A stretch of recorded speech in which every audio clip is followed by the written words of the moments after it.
সবাই রসগোল্লা ছুঁড়বে না, tit for tat হবেই। আমি দেখুন, আমি এগুলো সমর্থন করি না, কিন্তু সাধারণ মানুষের এটা স্বতঃস্ফূর্তভাবে বহিঃপ্রকাশ। ভারতীয় জনতা পার্টি এটাকে অর্গানাইজ করেনি। ওখানে একজন রেপ কেসের আসামি আছে আমিরুল বলে, 2021 সালে রেপের করে 6 মাস জেলে ছিল। সে প্রথমে উস্কানি দিয়েছে, আর সব জায়গায় তো আপনি ঢিল ছুটতে থাকবেন আর আমি রসগোল্লা ছুড়বো, এটা তো সব জায়গায় হয় না। আর গত পরশুদিন হাইকোর্টের ডিভিশন বেঞ্চের জাজমেন্টের পরে আপনাকেও মনে মনে বলতে হবে, আপনি সাংবাদিক প্রকাশ্যে বলতে পারবেন না যে তৃণমূল মানে চোর। শিক্ষা মমতা ব্যানার্জি তুলে দিয়েছে।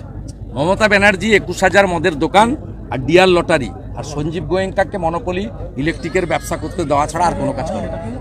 আরো একটা বিষয়, দেশের বিভিন্ন এজেন্সিকে যেভাবে আক্রমণ করছেন, তার দলের এমপিরা যখন পার্লামেন্টে যাবে, তারা কি আদৌ পার্লামেন্টে যাওয়ার যোগ্য? যাবেই না কেউ পার্লামেন্টে, সবাইকে লোক হারাবে।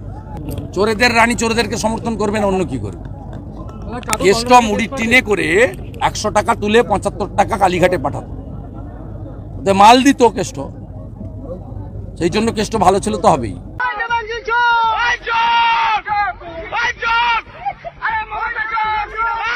নন্দীগ্রামে ঢুকতেই দেবাংশুকে দেখে চোর চোর স্লোগান উঠল। অভিযোগ, বিজেপির পক্ষ থেকে সেই স্লোগান তোলা হয়েছিল। পাল্টা ধ্বনি তুলেছে তৃণমূলও, আর তাই নিয়ে দুই পক্ষের সমর্থকদের মধ্যে তুমুল বচসা বেঁধে যায়। দেবাংশুকে বাধা দেওয়ার অভিযোগ ওঠে। বিজেপির এটাই কালচার। এখন আমরা যদি পাল্টা গোটা রাজ্যে শুরু করি, পারবে সামলাতে? বুধবার নন্দীগ্রামের জেলেমারা এলাকায় দলীয় কর্মীদের নিয়ে প্রচার সারছিলেন দেবাংশু।